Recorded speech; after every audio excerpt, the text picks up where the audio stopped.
Good evening, everyone. Glenn H. Curtis. Have you heard of him? I heard him while studying to be an aviation maintenance technician. He has held multiple records in aviation, motorcycle speed, and is the father of naval aviation. Here's his picture. As you can see, Glenn didn't smile much, and he wasn't known to be very friendly. I didn't hear much of Curtis during my pilot training, but realized how important he was to the development of aviation in the United States. After I began my aviation maintenance training, Glenn H. Curtis was instrumental to aviation transportation as we know it today. Curtis had the creativity, mechanical skills, and determination to advance man-in-man flight. I'm going to discuss Curtis's early years, Curtis's transition from bicycles to motorcycles to aircraft, and Curtis's development of naval flying boat aircraft, therefore becoming the father of naval aviation. Curtis was born at Hammondsport, New York, May 21st, 1878.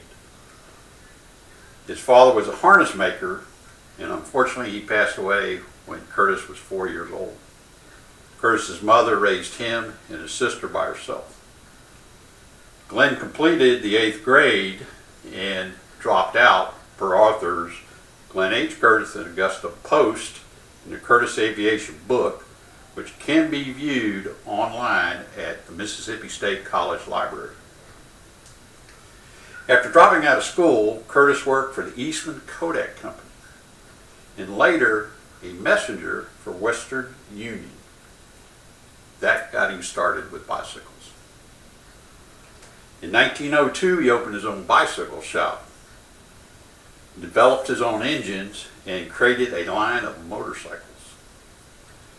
In 1907, he set an unofficial land speed record of 136 miles an hour that stood for 20 years at Ormond Beach, Florida, with a 40 horsepower V8 motorcycle. And here's a picture of Glenn on his motorcycle.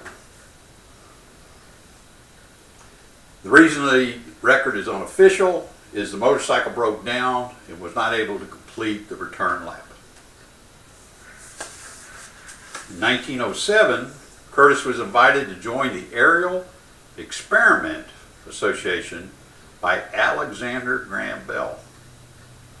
Curtis and Bell developed the aileron, which still we use in aircraft today to control roll. This information is published in an article about the man Glenn H. Curtis on the Glenn Curtis Museum website. The Aerial Experiment Association developed 4 aircraft over a period of 3 years. Curtis was the lead designer on a 3rd aircraft, which was named the Junebug. On July 4th, 1908, Curtis flew the Junebug to an altitude of 5,000 feet. He won a Scientific American trophy and $2,500. The flight was pre-announced and was viewed by many officials and dignitaries. This led to Curtis receiving U.S. pilot's license number 1 and French pilot's license number 2. In 1910, Curtis began his association with the U.S. Navy when he demonstrated a simulated aerial bombardment for 2 naval officers. Later on, Curtis helped demonstrate to the U.S. Navy the possibility of shooting ground targets from the air. In 1912, Curtis, along with a British naval officer, conceived the first aircraft considered to be a flying boat, and they won a $10,000 prize. That equates to $1.1 million today. Curtis developed the H-Series flying boat for the Royal Navy, of which 50 were built. Then World War II came along and spurred Curtis to develop the JN-4 Jenny trainer for the U.S. Army. In 1917, Curtis developed for the U.S. Navy the N-Series aircraft. The N stands for Navy, the C stands for Curtis.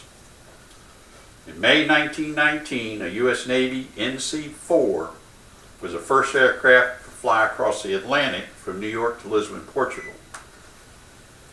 But it had to make several stops in 19 days. This flight was overshadowed by a non-stop flight 2 weeks later by 2 British pilots. And that's why we probably don't hear much about it. The source of this information is from Glenn Curtiss, the father of naval aviation, by D.H. Marion in the November 24, 2017 issue of Seaplane magazine. Glenn H. Curtiss, with an 8th grade education, became known as the father of aviation due to his ability to build flying machines with capabilities needed by the British and U.S. Navy forces. We can thank Glenn Curtiss for his contribution to naval air power as we know it today. Thank you.